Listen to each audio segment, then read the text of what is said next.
My crop talk here on YouTube channel. I am Himanshi once again with you.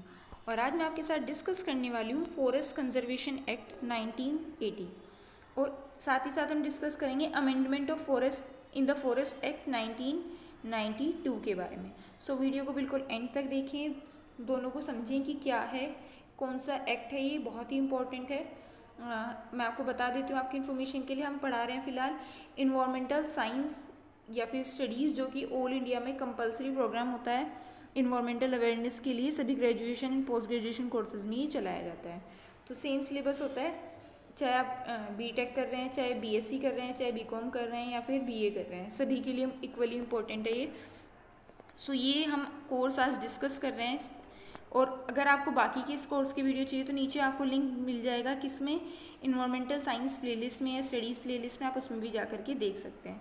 साथ ही साथ अगर आप channel पर नए हैं तो चैनल को सब्सक्राइब करें, और जिससे कि जो भी फ्यूचर में वीडियो आएंगी आप यहाँ पर देख सकें।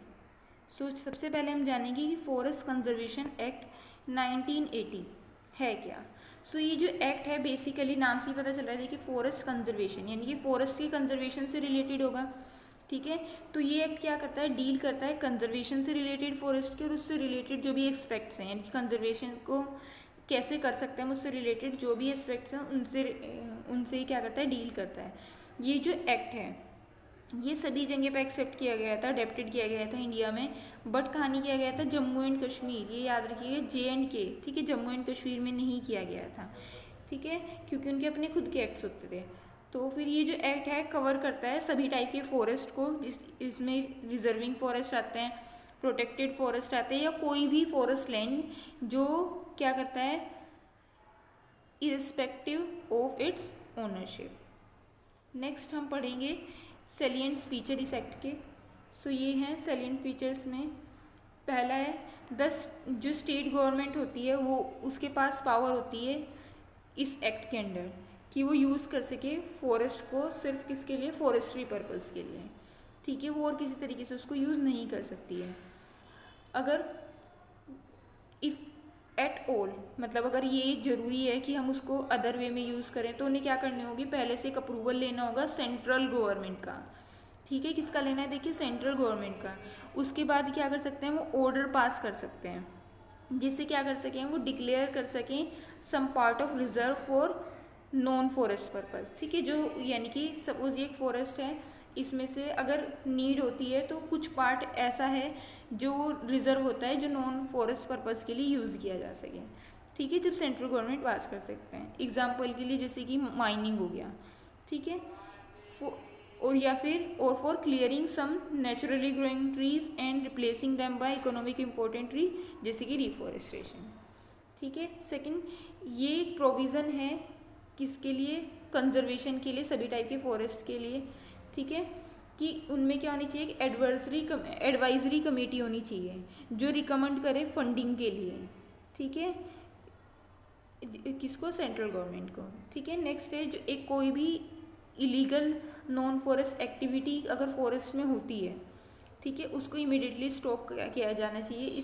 किया जाता है इस एक्ट के अकॉर्डिंग। नेक्स्ट हम पढ़ेंगे amendment in the forest act 1992, ठीक है। सो 1992 में कुछ अमेंडमेंट्स थी इस एक्ट में, ठीक है, जो किस लिए बनाई गई थी, फॉरेस्ट को कंजर्व करने के लिए बनाई गई थी, ठीक है। वो क्या, ये जो अमेंडमेंट्स बनाई गई थी वो क्या करती हैं, ये प्रोविज़न बनाती है उन एक्टिविटीज़ का, ठीक है, उन एक्टिविटी को अलाउ करने के लिए कुछ नॉन, जैसे कि वो जो नॉन फॉरेस्ट एक्टिविटी हैं, ठीक है, जिसमें क्या हो सकता है कि जो ट्रीज़ को बिना काटे या फिर लिमिटिंग कटिंग में अगर प्रायर अप्रूवल है सेंट्रल गवर्नमेंट का, ठीक है, तो उसको किया जा सके। ये जो एक्टिविटी हैं, आज सेटिंग ऑफ ट्रांसमिशन लाइन, ठीक है, कैसे, ट्रांसमिशन लाइन के थ्रू, सीजमिक सर्वे के थ्रू, या एक्सप्लोरेशन ड्रिलिंग के थ्रू, या फिर हाइड्रो इलेक्ट्रिक प्रोजेक्ट्स के थ्रू की जाती हैं, ठीक है। जो लास्ट एक्टिविटी इन्वॉल्व है large scale destruction of forest में, ये क्या है, प्रायर अप्रूवल से हुई थी, उसके लिए क्या है, प्राइवेट, मतलब जो पहले से ही अप्रूवल लेना जरूरी है, किसका, सेंटर का, ठीक है, ये नेसेसरी है। जो वाइल्ड लाइफ सेंचुरीज या नेशनल पार्क हैं साथ ही साथ, ठीक है, वो टोटली प्रोहिबिटेड हैं किसी भी टाइप के एक्सप्लोरेशन के लिए, ठीक है, या सर्वे के लिए इस एक्ट के अकॉर्डिंग, ठीक है। कर सकते हैं बट उसके लिए क्या करना होगा, पहले सेंट्रल गवर्नमेंट की ही क्या चाहिए होगा, अप्रूवल चाहिए होगा। इवन अगर हम बात करें, अगर कोई ट्री की फेलिंग भी इन्वॉल्व नहीं है उसमें फिर भी, ठीक है। नेक्स्ट है cultivation of tea, coffee, spices, rubber and plant which are involve cash crop are included under non forestry activity are not allowed in the reserve forest, ठीक है। यानी कि अब अगर हम चाहें कि हम अपने अकॉर्डिंग उसको में ट्री कोई भी ऐसा ग्रो करा सकें जो हमारी डिज़ायर्स के अकॉर्डिंग, हमारी वांट्स के अकॉर्डिंग है, ऐसा नहीं होगा। हमें जो वहाँ पे उस फॉरेस्ट को, जैसा वो फॉरेस्ट एरिया है बिल्कुल उसी तरीके से उसको प्रोटेक्ट करना है। ऐसा नहीं है कि हम अपनी मर्जी से कोई सा भी प्लांट उसमें क्या करेंगे, ग्रो करा लेंगे, ठीक है। चाहे वो टी का हो, कॉफ़ी का, स्पाइसेस, रबड़, कुछ भी, एनी प्लांट कोई भी हो, हम नहीं कर सकते हैं। नेक्स्ट है even cultivation of fruit bearing trees, oil yielding plant or plant of medicinal value in forest area needed to first approval by the central government, ठीक है। यानी कि जो फ्रूट बियरिंग ट्रीज हैं, ऑयल यील्डिंग प्लांट्स हैं, या फिर plant जिनकी मेडिसिनल वैल्यूज़ हैं, ठीक है, वो फर्स्ट अप्रूवल, उनको पहले सबसे पहले अप्रूवल देता है कौन, सेंट्रल गवर्नमेंट। क्यों, क्योंकि जो न्यूली इंट्रोड्यूस स्पीशीज़ हैं फॉरेस्ट एरिया में, वो क्या कर सकते हैं, इम्बैलेंस कोज कर सकते हैं इकोलॉजी में फॉरेस्ट की, ठीक है। इसलिए कोई भी जो ऐसे ही जो नॉर्मल प्लांट, जैसे कि भी मैंने बात की थी स्पाइसेस की, टी की, कॉफ़ी की, वो क्या कर सकते हैं, जो फॉरेस्ट एरिया है, ये जो फॉरेस्ट एरिया है इसमें क्या कर सकते हैं, एक इम्बैलेंस ला सकती हैं, ठीक है। यानी कि यहाँ पे अगर मैं चाहूँ कि इतने एरिया में कुछ और कल्टीवेट करूँ, तो एक जो लेवल है कि हमारे इसमें इतने फ्रूट्स के ट्री हैं, इतने मेडिसिनल प्लांट हैं इस फॉरेस्ट में, वो क्या होगा, एक इम्बैलेंस क्रिएट हो जाएगा, ठीक है। If the species of a planted are is a native then no prior character is clearance is required, ठीक है। अगर हम प्लांट करने कोई ऐसा ट्री जो पहले से ही क्या है उस फॉरेस्ट में थी, प्लांटेड थी, तो कोई भी क्लियरेंस की नीड नहीं होगी, ठीक है।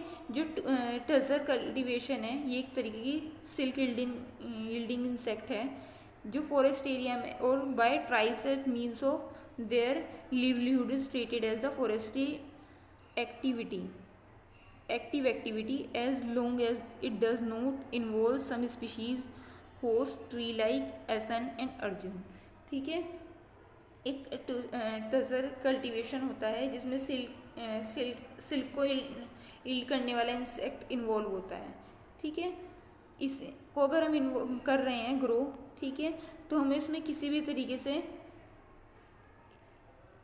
आसन और अर्जुन का पेड़, ठीक है, नहीं इंक्लूड करना है। This is done in order to discourage monoculture practice, ठीक है। क्यों, क्योंकि ये इसलिए होती है जिससे डिस्करेजमेंट हो किसका, मोनोकल्चर प्रैक्टिस का फॉरेस्ट में, ठीक है, या फिर विच otherwise in rich in biodiversity, ठीक है। नेक्स्ट है plantation of mulberry for rearing silkworm is considered a non forestry activity, ठीक है। अगर हम प्लांट कर रहे हैं किसको, मलबरी का, किसके लिए, रियरिंग के लिए, किसके, सिल्कवर्म की, ठीक है। इसको भी नॉन फॉरेस्ट एक्टिविटी में कंसीडर किया जाता है। नेक्स्ट है जो माइनिंग है नॉन फॉरेस्ट एक्टिविटी में, for any prior approval of central government is mandatory, ठीक है। तो अगर माइनिंग है नॉन फॉरेस्ट एक्टिविटी, ठीक है, क्या है, यानी कि खुदाई जो हो रही है बिना बात के, ठीक है, उसके लिए भी पहले से ही अप्रूवल चाहिए होगा किसका, सेंट्रल गवर्नमेंट का, ठीक है। नेक्स्ट है जो